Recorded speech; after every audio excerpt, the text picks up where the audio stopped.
This video is brought to you by Squarespace. From websites and online stores to tools and analytics, Squarespace is the all-in-one platform to build a beautiful presence and run your business.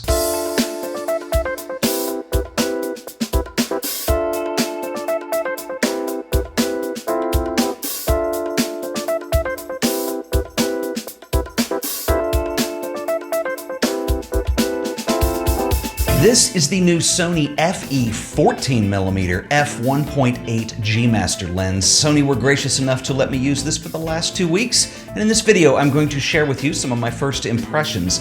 This lens marks Sony's 64th E-mount lens, and it is the 14th G Master lens. This is clearly an impressive ultra-wide-angle lens, but I think to understand some of the characteristics of what you're going to be able to do with this, I think it's important to look at a couple other Sony lenses, and one I want to mention is the 24mm f1.4 G Master. When the 24mm G Master was introduced back in 2018, this for me was kind of a watershed lens for Sony.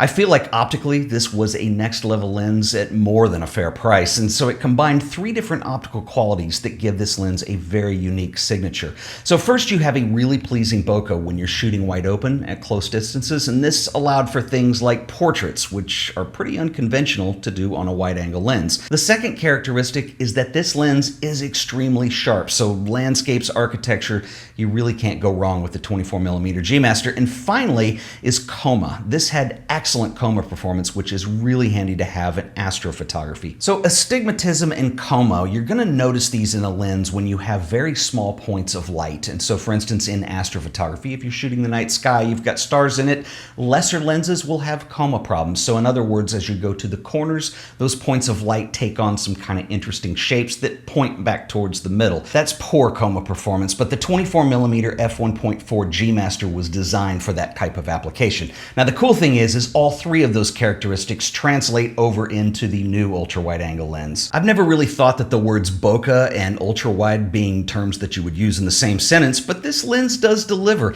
It's also extremely sharp. It yields exceptional contrast and resolution. When the 12 to 24mm f2.8 zoom lens was introduced in the summer of 2020, that was another benchmark lens from Sony. So this lens started incorporating Sony's extremely spherical elements in ways that we really hadn't seen on any lens. Sony has the technology to make lens elements in shapes and to tolerances that we've never seen before in camera lenses. And so this required a new coating even to be developed specifically for that lens. Now, the 12 to 24mm G Master is one of the finest ultra-wide-angle zoom lenses that you're going to find on any system.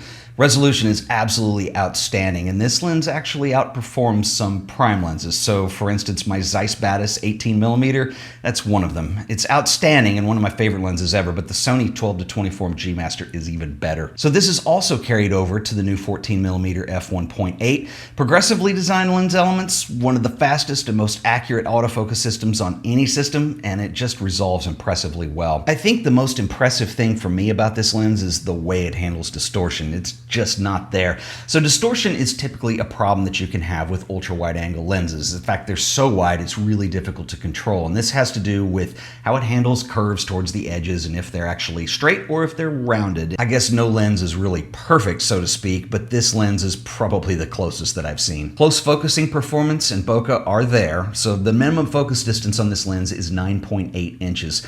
Sony talks about being able to shoot ultra-wide-angle portraits, which you can certainly do if you don't mind being uncomfortably close to your subject, or maybe if your subject doesn't mind you being uncomfortably close to them, but I think there's certainly a lot of creative possibilities that are opened up with this. This lens features 14 elements in 11 groups. This is really impressive when you look at this glass configuration. So we've got two extremely spherical elements, we've got one aspherical, two extra low dispersion elements, and one super ED element.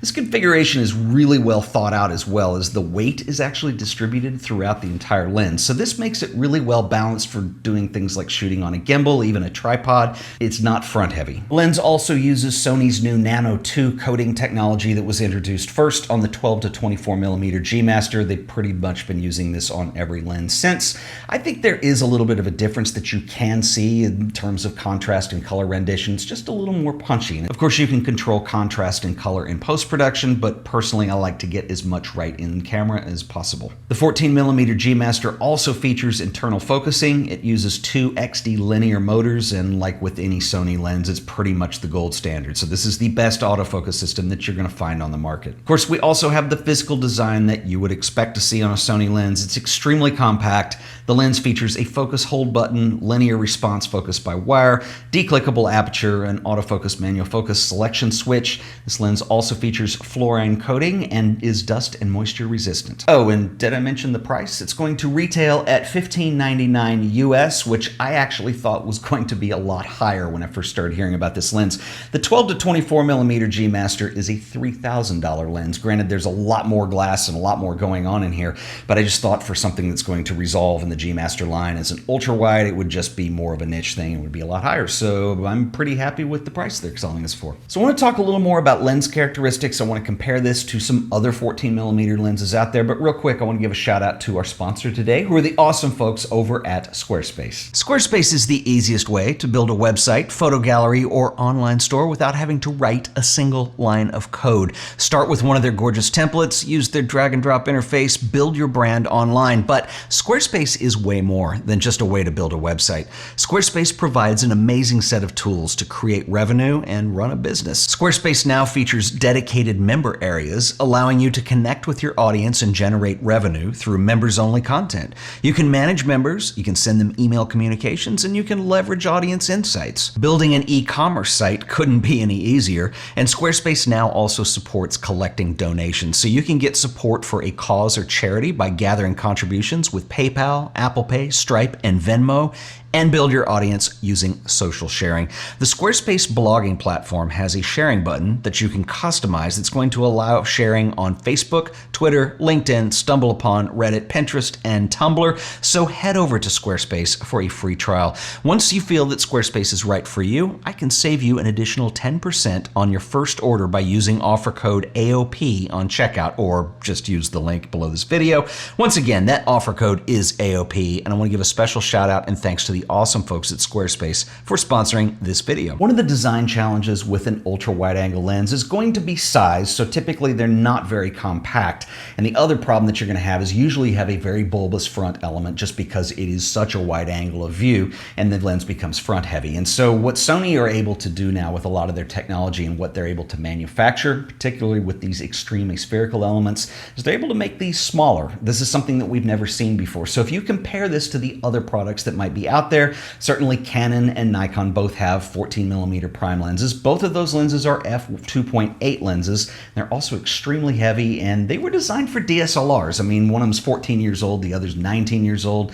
They've had a good life, but this is kind of the new generation of what we're going to see now. Sigma comes a little closer in that they have a 14mm lens that is an f1.8. It's still going to be a little bit front heavy, and it's just a bigger design. So this is something that I think that Sony clearly has an advantage with. Also, and I've not tested the Sigma personally, if you just look at the MTF charts though, you're going to have more deviation as we go to the corners, and so you can probably expect that the Sigma probably has a little more chromatic aberration than the Sony's going to. So this would be an interesting comparison to make in a full review. So for many photographers or filmmakers who need an ultra wide angle lens, this is going to be an awesome choice, but there are a few little tiny hangups that I've got that I do want to point out. So first of all, you can kind of see on the front here, the front element is kind of bulbous and it does build up around the sides, but we don't have front filter threading. We have the rear filter holder. It's exactly what we have on the 12 to 24 G Master. You can get filters, put them in holders, and they just kind of slide in from the back. Not ideal. So you may be asking, why didn't they just build this up and put filter threading in? Well, the problem is going to be the angle of view. It is so wide.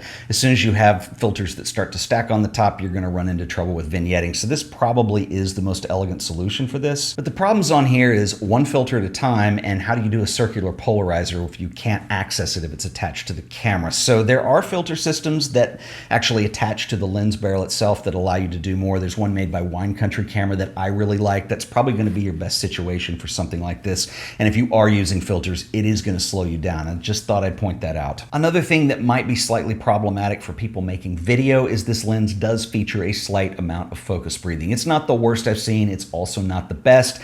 I know people love to point this out. This lens is designed for still cameras that happen to shoot video. So when you compare this with lenses that are actually cinema lenses, there's a huge difference in price and what goes into them. They're usually not autofocus lenses, so it is what it is, just worth pointing out. But my biggest gripe with this lens is that it's just so damn good. Sony have been on this stride for the last couple years, and for me it started last summer with the 12 to 24mm G Master. They've also been incredibly prolific lately, which is costing me a lot of money, and probably a lot of other Sony fans too. We've had the 35mm G Master, the 50mm G Master, and now we've got an ultra wide in the 14mm G Master. Anyway, I would love to hear what you guys think. I will do a more in-depth review when I've had some more time with this lens and I've shot a lot more images. But until the next video, drop me a comment, let me know what you guys think. I'll see you then. Later.